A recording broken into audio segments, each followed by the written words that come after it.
Hey gang, what's up? Welcome back here to another edition of Intuitive Angling, and thanks a lot for checking out today's video. And got a really info-packed video for you guys today. We're going to be going over what is the #1 April bass lure that you can fish by far for catching the numbers of fish and quality both. I've caught bigger and more bass on this lure in the month of April consistently over the past 20 years than any other lure out there. So I'm going to give you guys some tips and advice on how and when to fish it and what to look for condition wise, that type of stuff. Real quick guys, just want to invite everybody, if you haven't had a chance, please hit that subscribe button. Getting real close to 100,000 subscribers. Got a really nice giveaway with that. And right now 60% of you dudes that are watching these videos are not subscribed to the channel. Only 40% of the viewers are subscribed. So if you like what's going on here, just hit that subscribe button. Much appreciated. Okay guys, we'll get into this. I'm going to show you right off the bat. This is not a secret, but it's something. There are some secrets to how I fish it and where I want to fish it. The #1 lure for April fishing by far is the soft plastic stick bait. This is the Zoom Slinky. A lot of you guys fish Senkos. Guys, there is not a better lure out there than a soft plastic stick bait in the month of April. We're going to talk about it. Why? So first of all, before we talk about why, I want to talk a little bit about the rigging on it and how I set it up. Now, you guys that watch the channel, you're very familiar with me roughing up the soft plastics. This is critical on this bait particular more than anything else. So when you get it, just stretch it out and break up the fibers in it, break up the salt. Now, the Zoom Slinky, it's got like half the amount of salt as a Yamamoto. So this, you have to rub it a little bit harder, but still, by rubbing that salt out, what it does is it makes the soft plastic stick bait more pliable. It gives it better action, and it also creates a color that is not stock or factory. I can't tell you how critical this is, guys. This will get you a lot more bites by doing this, I can promise you. So just take a few minutes and do that.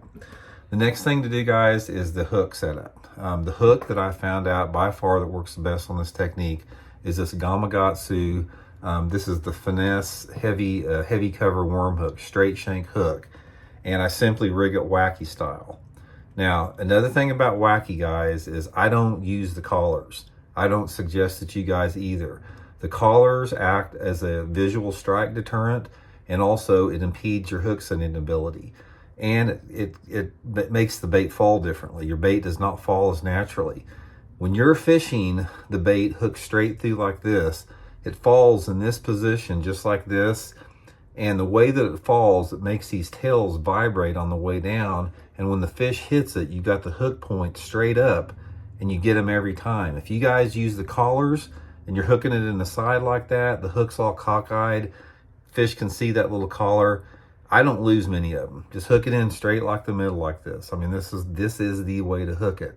Now, you can catch them on this thing in a lot of different ways. I mean, I love to fish it on a shaky head. I love to fish it Texas rig on a light sinker. I love to fish it Texas rig with no weight.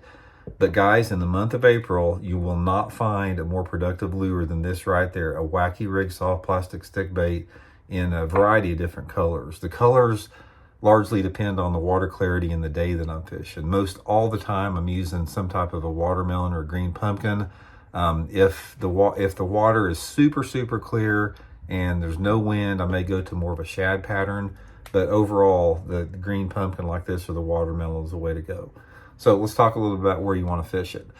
One of the things about this is there's two different ways I like to fish it. #1 is I like to fish it for the sort of the late pre-spawners. And in those areas, I'm targeting secondary points leading back into spawning areas. And I try to target sort of that 3 to 10 foot zone, just fan casting around those secondary points.